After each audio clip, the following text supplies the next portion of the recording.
வீட்ல இருக்க ரவைய வச்சு ஈவினிங் டைம்ல டக்குன்னு செய்யக்கூடிய ரவா அப்பம் எப்படி செய்றதுன்னு பார்க்கலாம். இது வந்து 1 வாரம் வர வச்சு சாப்பிடலாம். கெட்டே போகாத டேஸ்ட் அருமையா இருக்கும்.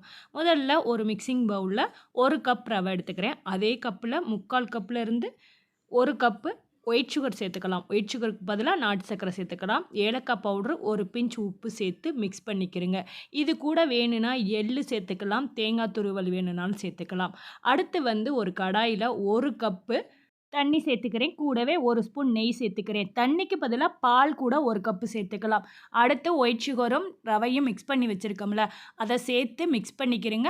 அது நல்லா வெந்து அந்த ரவை கூட சேர்த்துருக்க ஒயிட் சுகர் நல்லா மெல்ட் ஆகி ரவை வெந்து வரும்.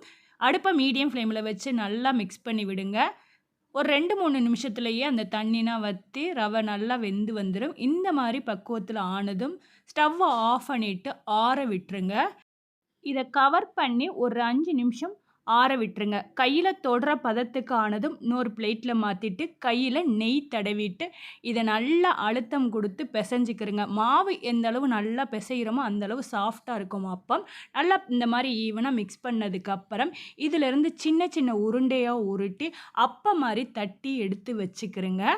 உங்களுக்கு எந்த மாரி சைஸ்ல வேணுமோ, அந்த மாரி தட்டி எடுத்து வச்சுக்கிறங்க. ரொம்ப மெலிசா இல்லாம, ரொம்பவும் திக்கா இல்லாம, இந்த மாரி ரெடி பண்ணி வச்சுக்கிறங்க. அடுத்து வந்து ஒரு கடாயில ஆயில் சேர்த்துருக்கேன். ஆயில் நல்லா ஹீட் ஆனதுக்கப்புறம் மீடியம் ஃப்ளேம்ல வச்சுட்டு, ரெடி பண்ண அந்த அப்பத்த சேர்த்துக்கிறங்க. அந்த இத சேர்த்ததும் அடியில தங்கிராம கரண்டிய வச்சு மிக்ஸ் பண்ணி விடுங்க. ஒரு பக்கம் வெந்ததும் அடுத்த பக்கம் திரும்பி விடுங்க. அடுப்ப மீடியம் ஃப்ளேம்ல வச்சே வேக விடுங்க.